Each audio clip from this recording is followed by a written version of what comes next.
presensya pa lamang sa Dios nun nga bata nahimo ng hulga sa usa ka hari diha sa iyang posisyon sa iyang gahom. Ug tungod sa maong hulga ang laraw nga kinahanglan mawala patyon. Pinagi sa damgo gi sultihan sa anghel si Jose ang ama-ama ni Jesus nga mubakwit sila, mukagiw ngadto sa Ehipto. Si Jesus isip kahayag, isip nagdala og kamatuoran. Wala pa gani magsugod ang iyang pagsangyaw. Adunay pagpadayag sa iyang gahom isip kahayag. Ang gahom sa kahayag nga makita, ma-expose ang buling, ang kadautan, ang kangit-ngit. Di ba pag karon na ata sa kahayag ng natay lamdag, no? Madali nato kung naay mga hugaw diha sa atong sinina o diha sa atong mga sa bahin sa lawas. O sa dihang makita nato ang hugaw, duha ka imbitasyon ang pwede natong buhaton.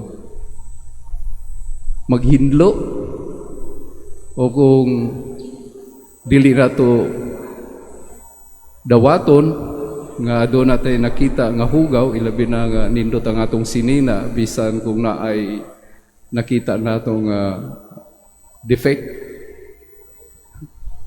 ibaliwala nato. Ang uban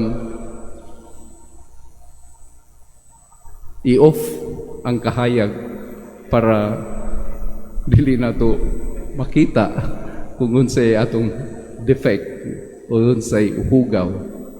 So, pag naata sa kahayag o naata sa pag-ila,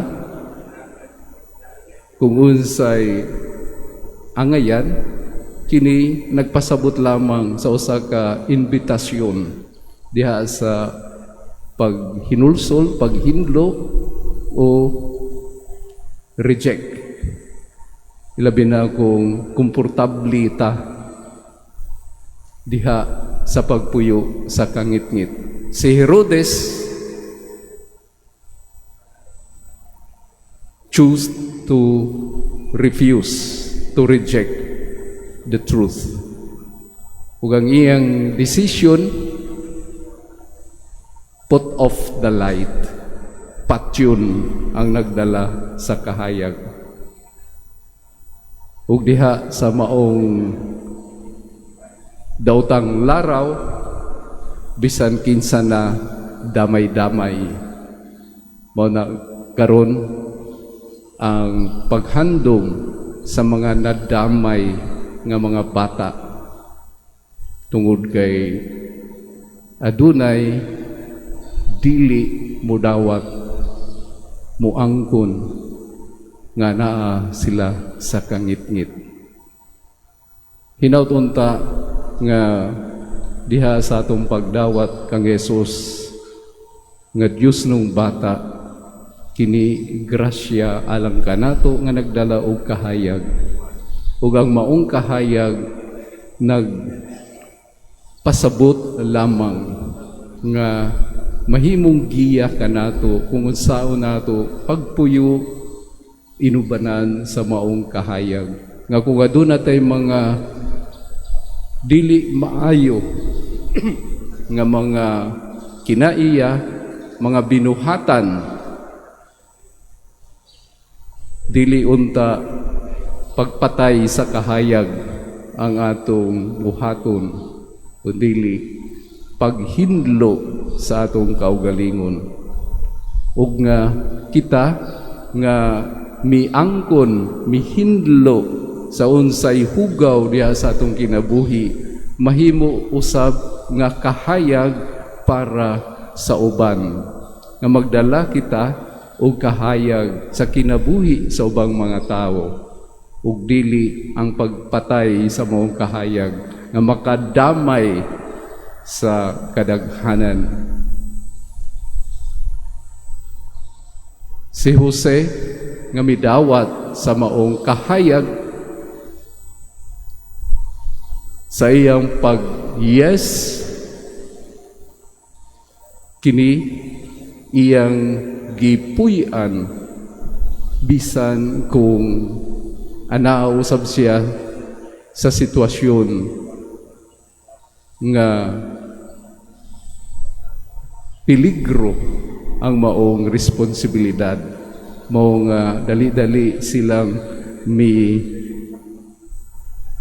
bakwit, palayo sa usa ka sitwasyon nga peligro, bisan kung peligro usab ang ilang pag-agihan, tungod kay nagpasabot sa iyang pagpaningkamot nga masunod niya kung unsa ang responsibilidad isip taga-amping, taga-amuma sa mahal nga Berhing Maria ug sa Diyos nun nga bata. Hinaut nga kanausab nga awhag diya sa atong tagsa-tagsa kakinabuhi. Unsay mga responsibilidad nga gihatag kanato sa Dios. Sama kang Jose, kinasingkasing ang iyang pagbuhat, pagpuyo kay kini mao may pagpadayag nga anaa siya sa kahayag, anaa siya sa kamatuoran. Sigurado kung matinud-anon ta diha sa atong mga responsibilidad, anausab ang mga hulga sa atong kinabuhi. Muna nga iampo nato nga dili unta kita madaog sa kahadlok, aron nga dili ta mulikay sa kahayag o magpuyo diha sa kangit-ngit. Tungod kay mas komportable ta sa pagbuhat sa dili maayo kaysa pagka matinud-anon diha sa atong mga responsibilidad.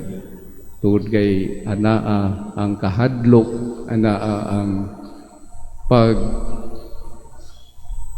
tanaw lamang sa atong kaugalingon nga kasiguruan o safety. Ang atong Kristohanon nga pagtuo kanunay nag-awhag kanato sa pagdala sa kahayag bisan diha sa mga hulga sa atong kinabuhi.